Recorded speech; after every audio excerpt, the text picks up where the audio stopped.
All right, so today we're going to finish up our notes. Section two, people, second hour.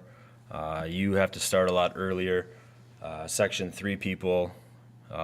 You get to slide through a couple of these slides to where we were picked up on Friday. So, section two, or hour two, people. Uh, Most of the economic activities here still depend on agriculture. Things like sugar, bananas, coconuts, cocoa, rice, cotton. We talked about all this before. We talked about how most of these islands are volcanic islands. So what happens is when the volcanic ash goes up in the air, it comes back down, and they till that ash into the they till that ash into the ground, and it makes for very fertile soil. So they do a good job with producing lots of different crops here, combined with the humidity and the moisture.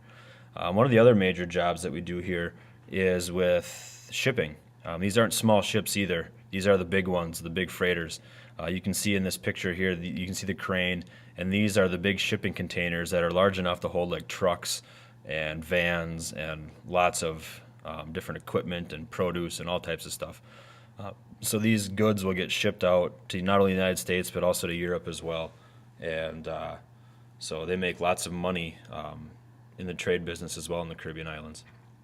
Now, one of the major economic activities here is tourism. Obviously, the beautiful area and the climate bring in tourists from all over the world. But the only problem is a lot of these islanders see very few of the benefits of tourism. The reason for that is, like in this picture here, I don't know this for a fact, but on average, you can bet that the person that owns this resort is an American. And then most of the money goes back to the United States. So a lot of Americans are tourists from around the world, Europe, but mainly America. They'll come to this resort, they'll spend their money, and then that money will go right back to the United States or to the country wherever the owner is from. So the money goes away from the country. The people that work here make very little wages. In a lot of cases, they're not even allowed to accept tips. So what will happen a lot of times is if people want to leave the resort, they can go do tours or do things on the island. And there are people that speak tons of different languages that will work for tips outside of the resort and try to make money that way, kind of on a black market level. Now, when it comes to migration, most of the people migrate in the Caribbean. They're coming for jobs, and by and large, most of the jobs that they're coming for are in the sugar plantations. They're the major employers by far. The only problem with working on the sugar plantations is that these seasons only last for about 4 months. The other 8 months we call the tiempo muerto, or what we in Spanish that comes out to mean the dead season. So what happens during tiempo muerto is a lot of these workers will move to other places around the Caribbean. They'll move to Central America. Some even go to the United States. And when they're in these places, they'll find a job, and whatever kind of money they get, whether it's a work check or cash, they will send that money back to their families in the Caribbean to try to make ends meet.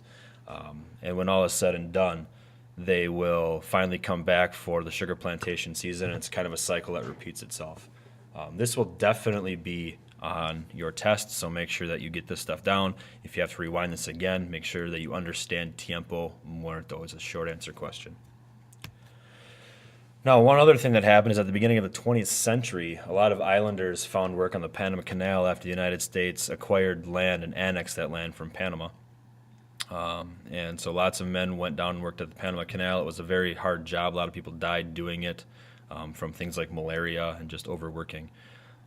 And another piece of migration that we've seen is starting in about the 1940s, we had large amounts of Puerto Ricans that moved into cities in the U.S., mainly in New York City. And if you go to New York City today, you're still going to see large Hispanic communities and a very large and vibrant population in New York City. Now, has been some unhappiness at home historically. There's been some political change that has pushed some of the people out of the Caribbean islands. Sorry, one well-known example is in Cuba, where Fidel Castro led a revolution in Cuba. It caused a lot of Cubans to flee because he set up a communist dictatorship, and he was funded and supported by the Soviet Union, and that really hurt Cuba. And when the Soviet Union fell in 1989 and 1991, the support for Cuba fell away, and the people in Cuba became very impoverished. Now that has changed a little bit now. In the last couple of weeks, we have set up better relations with the United States and Cuba, so we'll see exactly where this takes us, but it'll be interesting to see how their economy flourishes now that Americans may be able to travel there and also trade. Another example was in Haiti. They were ruled by dictators from 1957 to 1986. A lot of Haitians left to go to the U.S., and they've been historically very poor, the poorest country in the Western Hemisphere. 8 out of 10 Haitians live under the poverty line, so they are what I consider to be tin shack poor. They live in slums and they have very little food. And all of this was made worse in 2010 after the Haitian earthquake devastated their country. Some economic benefits. There are a lot of Caribbean immigrants that have sent thousands of U.S. dollars back to the Caribbean islands to help the economy. They send that money back to their people. They'll also send goods back like radios, television, laptops, electronics in general. I think I've told the story to some of the 7th graders that I bought a PS3 on eBay that came from Puerto Rico. So my money went directly to a person in Puerto Rico where they spent that money on the island.